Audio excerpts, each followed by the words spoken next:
Those who cannot change their minds cannot change anything. Welcome back to Success with Srini. It's a Monday morning. Today on the podcast, I want to share a principle with you. Now I call it a principle because I talk about it all the time. I wish I would have known this in my college. I wish somebody would have taught me this growing up early in life. I made a calling in my life to teach this. I have been, and through many of my seminars, workshops, radio shows, I've been driving this over and over again. It's interesting. I find it surprising, personally, that I have not spoken about this extensively on this podcast. So I'm just making it a point to talk about this today. And it's a Monday, and you're trying to escape. So here we are. Okay, so this principle has to do with your time and with your money. If I have to set a goal for myself, and I have set many goals for myself in the past, but if I somehow go back in time and I set a goal for myself, then the only goal that I will set is that I will separate my time from my money as soon as possible. Maybe a year or two at the most, maybe a year. I'll work 1 year very hard in separating my time from my money, or my money from my time. I'll explain this concept. We'll go a little deep into this. This was 1997, I believe, and I was very new in America at the time. And I was looking for ways to increase my income. And I was very unhappy with the kind of money I was making. And I was struggling. So I was getting some job offers, I was getting some opportunities, but nothing was really coming together. And it was a stressful process. It was very hard on me, and because I had limited, it was a small brain then, with not much of awareness, little bits and pieces of information.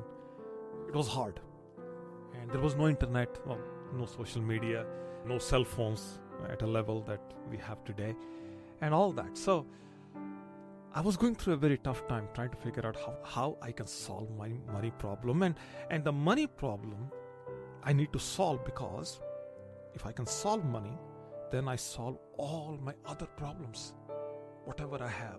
I look back, none of them make sense anymore, but you get the idea. At that point in time, it was a lot.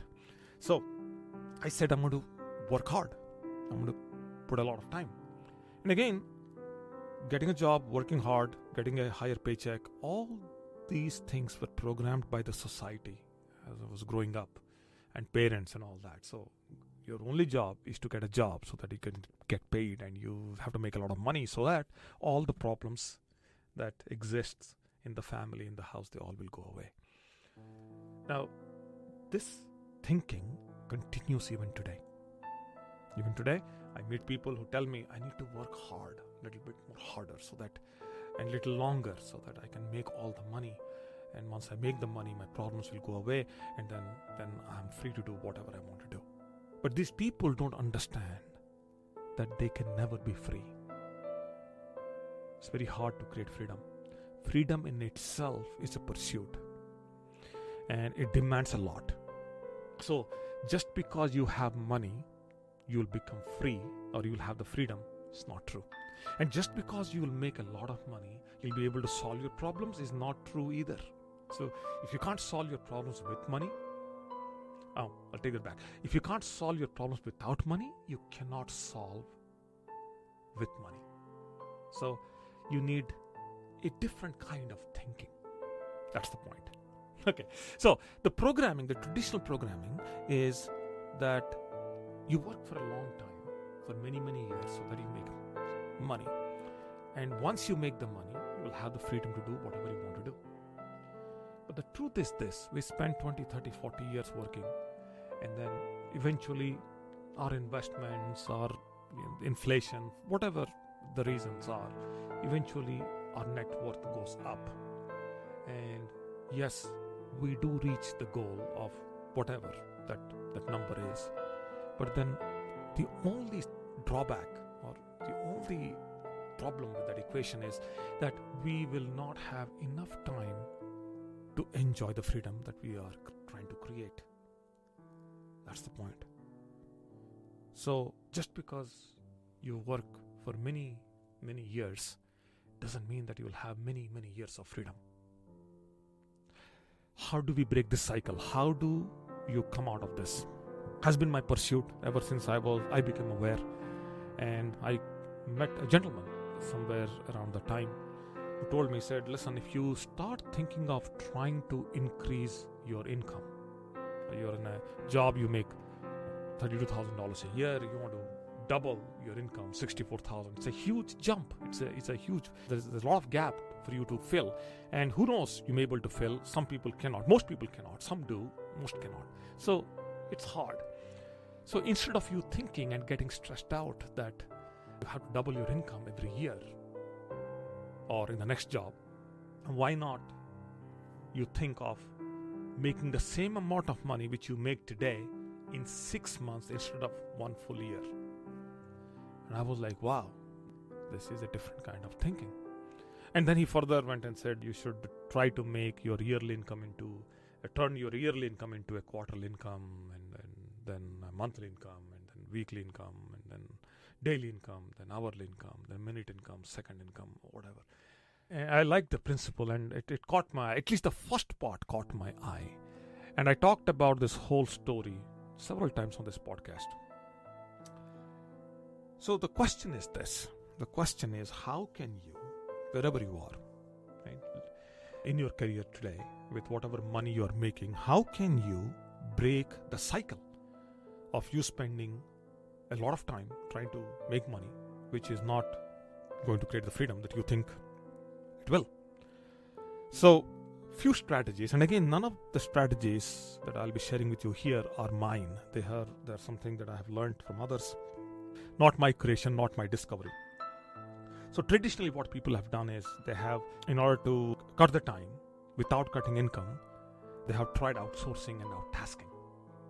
So, for example, let's say you want to save some time, but you are doing something that you don't want to do or you don't like doing. You can find somebody else to do the job, and you can use the time that they free up for you for something else that you love. Outsourcing, out-tasking.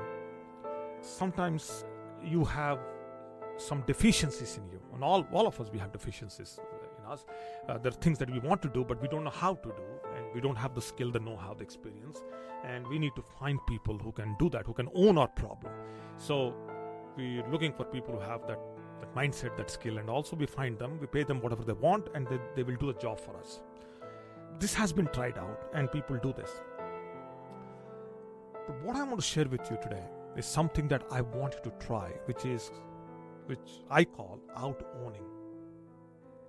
You have your skills, you have your talents, you have your experiences. Why not take all of that and package that together in such a way that the package itself produces the outcome for people while directly not taxing time from your side? So you create it once and you position it in a way that produces results for people.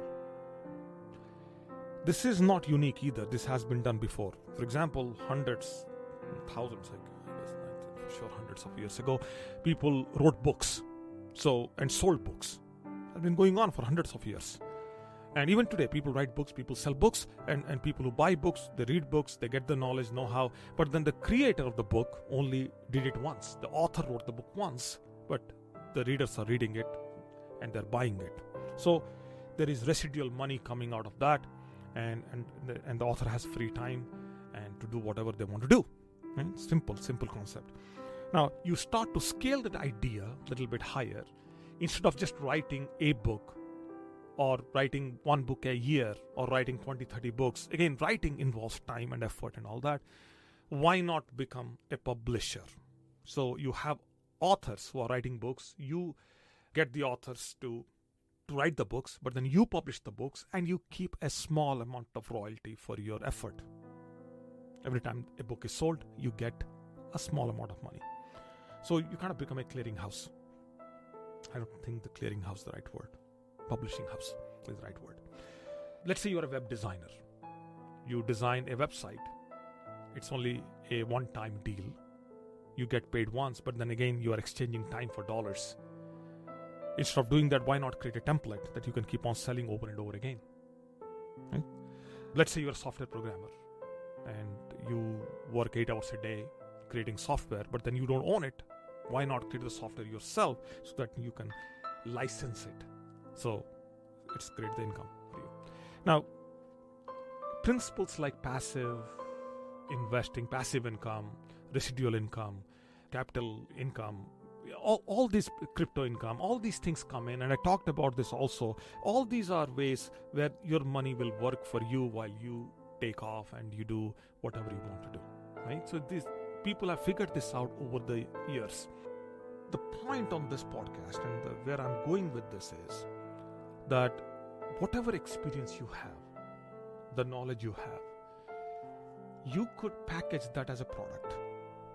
And the product can do multiple things. One is share information, kind of give information out, which has happened in the past where people wrote books. So a book gives you information or knowledge. So your package can give knowledge or information to people. Then your package will also show them what they can do. And your package can also do things for them, kind of helping them. So not only you tell them what to do, you show them what to do, and in a way you do it for them. We are in amazing times where we are today, and the technology enables us to do that. I'll give you one example here. I was doing a lot of one-on-one coachings, and hard, right? At any point in time, I was not having more than 6 coaching clients, and I was spending one-on-one time with them, and in most cases daily. It was hard, and I had to free up my time. So instead of doing one-on-one, I went to one-to-many. And as a result of that, I started creating courses and group coaching programs. And that way I freed myself from the dynamic. And then the programs teach them as what they need to do. In the programs, I show them what they need to do. And now I have teams that work helping them to implement, so kind of handhold them if they want us or my team to do it for them. So there are different ways that you separate your time from the money and your money from time. Hopefully I conveyed the message. Hopefully you got it. Here is what I want you to do today. I want you to take some time. It's a Monday, so take some time and start looking into things that you can outsource, out-task, and out-package. Okay? In such a way that your direct involvement is out. You have separated your time. Maybe you can do everything in a lesser time now. So you're cutting your time, you're cutting your involvement. At the same time, your money is still intact. In fact, the money is growing because you have people in place now. You have teams in place that are working towards extending your message and expanding your business. Hopefully this is helpful. And by the way, this applies to you even if you are in a job. And even if you are working for someone, this applies to you. You need to find ways where you can figure out how you can put less time, make more money, and try to create that freedom so that you have the autonomy to do anything that you want to do. Okay, I'll stop here. Hopefully this is helpful. And if it is, let me know. I'll be back here again tomorrow with the podcast of the day. Stay tuned.